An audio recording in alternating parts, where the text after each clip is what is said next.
Hello students, class 10th बेटा। We will complete one part chapter 1 history. ये second video है बेटा इस चैप्टर का, the making of nationalism in Europe. अभी तक हमने एक पार्ट इसका कंप्लीट किया था, आज हम सेकंड पार्ट इसका शुरू कर रहे हैं। सेकंड पार्ट में क्या कहता है, if you look at the map of mid 18th century, अगर हम मिड 18th सेंचुरी का मैप देखते हैं तो वहाँ पर आपको कोई भी नेशन स्टेट नज़र नहीं आएंगे जैसा कि आज आते हैं। What we know today as German, आज जो हम जर्मन, इटली, स्विट्जरलैंड ये सब देखते हैं तो ये किस में पहले डिवाइड था बेटा, into kingdoms, duchies, cantons, whose ruler had their autonomous territories. जो ये आज के जर्मनी, इटली, स्विट्जरलैंड है। अब इसमें वो सारी चीज़ें बताएगा इस स्टेंजा में कि वो किस में बटे थे, कैसे लोग रहते थे, लोगों में आपस में कोई कॉमननेस नहीं थी, वही चीज़ें दिखेगा। फिर उसके बाद जो इसकी जर्नी है वो शुरू होगी बेटा कि कैसे वो नेशन स्टेट बने। तो वो किस में बटे थे, किंगडम यानी राजशाहियों में, डचीज़ में, कैंटन्स में, जिनके अपने अपने जो है टुकड़े होते थे, इलाके होते थे, और ऑटोनोमस यानी स्वतंत्रता पूर्वक को उसमें रूल करते थे। Eastern and central Europe were under, जो ईस्टर्न और सेंट्रल यूरोप है वो ऑटोक्रेटिक मोनार्क के अंडर आता था वो इलाका, जिसमें diverse which live diverse people, अलग अलग लोग रहते थे, अलग अलग तरह के। यानी कि ईस्टर्न और सेंट्रल यूरोप में निरंकुश राजाओं का रूल होता था, मोनो ऑटोक्रेटिक होता है जो निरंकुश होते, उसी तरह से मोनार्सीज यानी कि जो राजा थे, और उनमें जो रहने वाले लोग थे वो बिल्कुल अलग अलग थे। They did not see themselves as sharing a collective identity, common culture. वो अपने आप को किसी एक कॉमन कल्चर का हिस्सा मानते ही नहीं थे कि उनके अंदर कोई कॉमननेस है, कोई पहचान उनकी साझा है, कल्चर उनका कॉमन है, ऐसा नहीं मानते थे। Often they spoke different language, belong to different ethnic group, सभी का बोलनी जो लैंग्वेज जो थी वो अलग थी। एथनिक ग्रुप यानी जो उनके ग्रुप थे वो सभी अलग थे। The Habsburg empire that ruled over Austria Hungary, जो हैम्सबर्ग एम्पायर ने रूल किया था ऑस्ट्रिया और हंगरी पर। For example was a patch work of many different region and people, वो जो पैच वर्क में था, जो ऑस्ट्रिया हंगरी था वो पैच यानी टुकड़ों में था, छोटे छोटे टुकड़ों को मिला करके, और वहाँ पर जो है लोग भी अलग अलग रह रहे थे। इट इंक्लूड द, अब इसी के अंदर इंक्लूड था the Alpine region, the Tyrol, Austria, the Sudetenland as well as Bohemia, where the aristocracy was predominantly German speaking. Aristocracy होता है जो रिच पीपल होते हैं, वेल टू डू यानी कि जो काफ़ी एस्टेब्लिश्ड होते हैं, वहाँ पर सबसे ज़्यादा जो बोलने वाले लोग थे, जो लैंग्वेज थी वो जर्मन स्पीकिंग की थी। It also included the Italian speaking provinces of Lombardy, Vienna. इसके अंदर जो कुछ इटालियन जो प्रोविनेंसी जो इलाके थे लैंग्वेज बोली जाने वाली, उसमें लोम्बार्डी और वियना शामिल हैं। इन हंगरी, हंगरी भी कंट्री का नाम है बेटा, half of the population spoke Magyar, Magyar बोली है, वहाँ की भाषा है, ठीक है। हंगरी के अंदर जो आधी पॉपुलेशन थी वो मैग्यार यानी कि मैग्यार लैंग्वेज बोलती थी, while the other half spoke a variety of dialects यानी, और जो बाकी अदर थे वो अलग अलग बोलियाँ बोलते थे, लैंग्वेज का यूज करते थे। इन Galicia the aristocracy spoke Polish, अब जो गैलेसिया है उसके अंदर जो एरिस्टोक्रेसी यानी जो क्लीन वर्ग या जो रिच पीपल थे वो पोलिश लैंग्वेज का नाम है, पोलिश लैंग्वेज बोलते थे। आप इन चीज़ों को थोड़ा ध्यान से देखना, मैग्यार लैंग्वेज है, पोलिश लैंग्वेज है, और कंट्रीज़ के नाम भी आपको जो हो सकता है कि आज जो है उससे अलग सुनने को मिलते हों।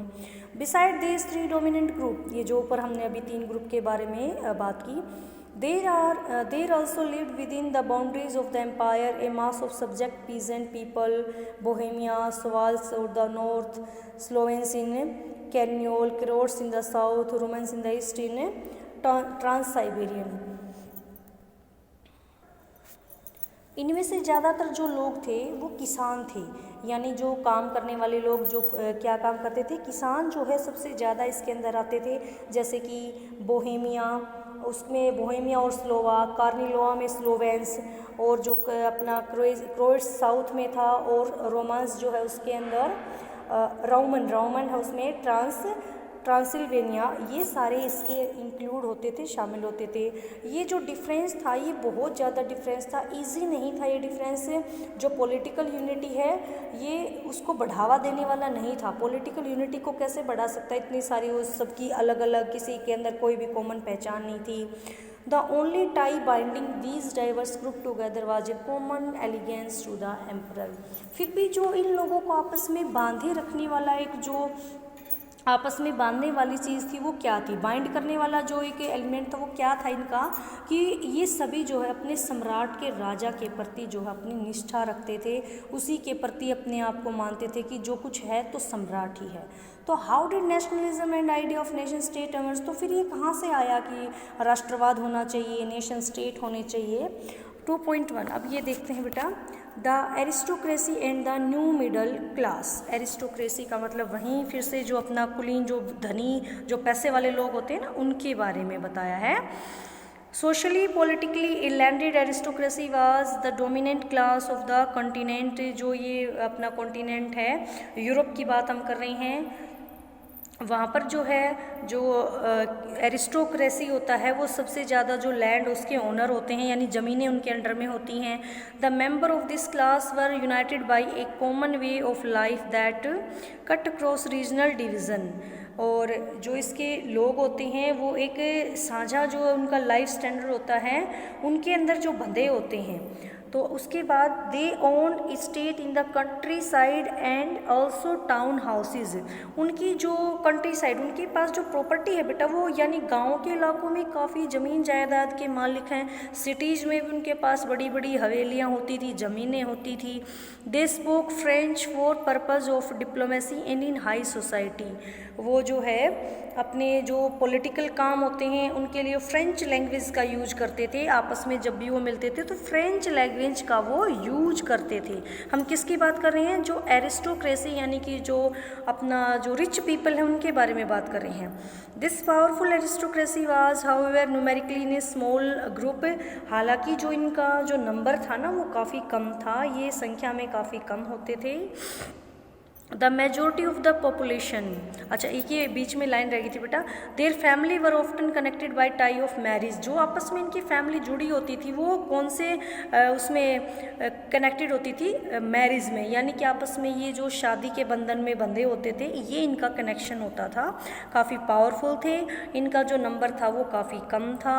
मेजोरिटी पॉपुलेशन वहाँ पर पीजेंट्री यानी जो किसान होते थे, खेती करने वाले। टू द वेस्ट, अब वेस्ट में the bulk of the land was farmed by tenants. Tenants जो होते हैं ना, छोटे छोटे जो किसान वो कहें, उनको काश्तकार कहें, कि जो किराए पर जो अपनी लेते हैं ज़मीन और उसके बदले में जो है ज़मीन पर खेती करते हैं। एंड स्मॉल ओनर, और अगर कोई ओनर भी था तो वो छोटा ओनर था, यानी ज़्यादा ज़मीनें नहीं थी। While in eastern and central Europe the pattern of land holding was characterised by the vast state which were collectively by serfs. जबकि जो अपना ईस्टर्न और सेंट्रल यूरोप था उसमें जो भूमि, जो ज़मीन होती है, जगीरें जो बटी होती थी, उसमें भूदास, सर्फ होता है दास, जो भूमि पर काम करने वाले, ज़मीन के ऊपर काम करने वाले होते हैं ना, उसको सर्फ बोलते हैं बेटा। लास्ट वीडियो में एक वर्ड आया था ना कि नेपोलियन ने सर्फडम को एबोलिश किया। सर्फडम यानी कि भूदास था, तो सर्फ ये जो दास ज़मीन पर काम करने वाले होते हैं। यहाँ पर ईस्ट में और अपना जो है सेंट्रल में जो यूरोप का हम बात कर रहे हैं, वहाँ पर ज़्यादातर लोग जो है बड़ी बड़ी ज़मीनें होती थी और उनके ऊपर उनके दास खेती करते थे, उनके दास लगे होते थे। In western and part of central Europe the growth of industrial production. अब जो है वेस्ट और सेंट्रल यूरोप में बेटा इंडस्ट्रियल प्रोडक्शन यानी कि जो इंडस्ट्रीज़ है वो डेवलप होनी शुरू हो गई, उनकी ग्रोथ होनी शुरू हो गई थी। तो नई नई जो क्लासेज है, कमर्शियल क्लासेज हैं, उनका एग्जिस्टेंस होने लगा, जिनका टोटली एग्जिस्टेंस किसके ऊपर बेस्ड था, कि वो जो प्रोडक्शन कर रहे हैं मार्केट के लिए उसके ऊपर बेस्ड था। जो इंडस्ट्रियलाइजेशन है वो किसकी शुरुआत बिगिन कहाँ से हुआ था, इंग्लैंड से हुआ था। Second half of the 18th century के सेकंड हाफ में सबसे पहले जो इंडस्ट्रियलाइजेशन है वो कहाँ हुआ था, इंग्लैंड में हुआ था। उसके बाद जो जर्मन है और जो फ्रांस है उनके अंदर ये इंट्रोड्यूस हुआ था 19th सेंचुरी में। In its wake new social group come into बिगन। अब जो है जो इंडस्ट्रियलाइजेशन हुआ तो इसके साथ नई नई जो क्लासेज है वो बननी शुरू हो गई थी, जैसे कि इंडस्ट्रियलिस्ट, बिजनेसमैन, प्रोफेशनल, ये सारी नई नई जो न्यू सेक्शन बन गया सोसाइटी का, वो निकल कर सामने आने लगा था। Central eastern Europe, these group were smaller in number till late 19th century, लेकिन फिर भी जो ईस्टर्न और सेंट्रल यूरोप है उनमें इनका नंबर काफ़ी था 19th सेंचुरी के लेट तक। It was among the educated liberal middle classes that idea of nation unity following the abolition of aristocratic privilege gain popularity. और ये सब जो है, जो नए निकल कर आए थे एजुकेटेड लोग थे, लिबरल उदारवादी लोग थे, ये कब निकल करके आए और उनके अंदर जो लोकप्रिय यानी पॉपुलरिटी बनी थी नेशन स्टेट की, वो तब बनी जब जो स्पेशल प्रिविलेज यानी राइट्स वाले लोग थे वो हट चुके थे, उनको उनके जो स्पेशल राइट थे वो ख़त्म किए जा चुके थे। तब जो है निकल करके नेशन स्टेट और इस तरह के जो आइडिया हैं वो पॉपुलर होने लगे थे। नेक्स्ट है, what did liberal nationalism stand for. अब जो लिबरल नेशनलिज्म है वो किसके लिए स्टैंड करता है। Idea of national unity in early 19th century Europe were closely allied to the ideology of liberalism. अब जो है सबसे ज़्यादा जो फोकस किया गया था वो लिबरलिज्म पर किया गया था। तो एक बार इसको अच्छे से देखते हैं। द टर्म लिबरलिज्म, जो ये लिबरलिज्म वर्ड है, डिराइव लैटिन रूट, ये जो लैटिन रूट है उससे निकला है। और इसका लिबर का मतलब क्या होता है? लिबर का मतलब होता है free, Libre meaning free. For the new middle class liberalism stood for freedom. अब जो है लिबरलिज्म का मतलब जो मिडिल क्लास थी ना, उसके लिए क्या मतलब था? Freedom for the individual and equality all before the law. सभी जो है फ्री थे, इंडिविजुअल सभी जो है लॉ के सामने इक्वल थे। Politically it emphasise the concept of government by consent. Consent क्या होता है? सहमति होना। और पॉलिटिकली किसके ऊपर एम्फेसाइज करता था कि जो गवर्नमेंट बने वो सहमति से बने। Since the French revolution liberalism had stood for the end of autocratic clerical privilege constitution and representative government through parliament. उसके बाद ये किसके ऊपर फोकस करता है कि जो फ्रांस की रिवॉल्यूशन है उसके बाद जो भी ऑटोक्रेटिक यानी निरंकुश शासक थे, या जो क्लैरगी यानी कि जो पादरी होते हैं, उनको जितने भी स्पेशल राइट मिले थे ना, वो सारे के सारे ख़त्म हो जाते हैं। कॉन्स्टिट्यूशन बनता है और उसके बाद एक पार्लियामेंट्री गवर्नमेंट बने। ये इसका फेवर करते थे, जो लिबरलिस्ट थे वो इन चीज़ों का फेवर करते थे। 19th century liberal also stress the inviolability of private property। अब जो 19th सेंचुरी के अंदर ये किस चीज़ के ऊपर भी फोकस करते थे कि जो उनकी निजी, जो उनकी खुद की प्रॉपर्टी है उसके ऊपर भी उनका राइट होना चाहिए, ये इस चीज़ के ऊपर फोकस करते थे।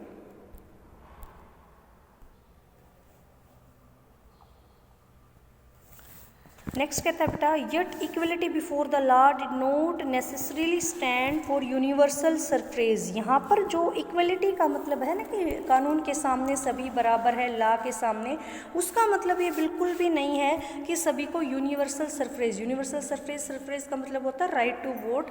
जैसा कि आपको याद है कि फ्रेंच रेवोल्यूशन के टाइम पर भी राइट टू वोट मिला था, लेकिन वो किसको राइट टू वोट मिलता था? ओनली प्रॉपर्टी ओनिंग मैन, सिर्फ जिसके पास प्रॉपर्टी होती है उसी को ही राइट टू वोट दिया जाता था, बाकी को नहीं दिया जाता। मैन विदाउट प्रॉपर्टी और ऑल वुमेन, जितनी भी वुमेन है वो सभी, और जितने मैन हैं जिनके पास प्रॉपर्टी नहीं है तो उनको पॉलिटिकल कोई राइट ही नहीं मिला होता था। ओनली ए ब्रीफ पीरियड, एक छोटे से पीरियड के लिए जैकोबिन के अंडर जब आया था फ्रांस, तो थोड़े टाइम के लिए जितने भी मेल थे उन सभी ने एंजॉय किया था सफ्रेज यानी कि राइट टू वोट को। उसके बाद however the Napoleonic code went back to limited suffrage and reduce women to the status.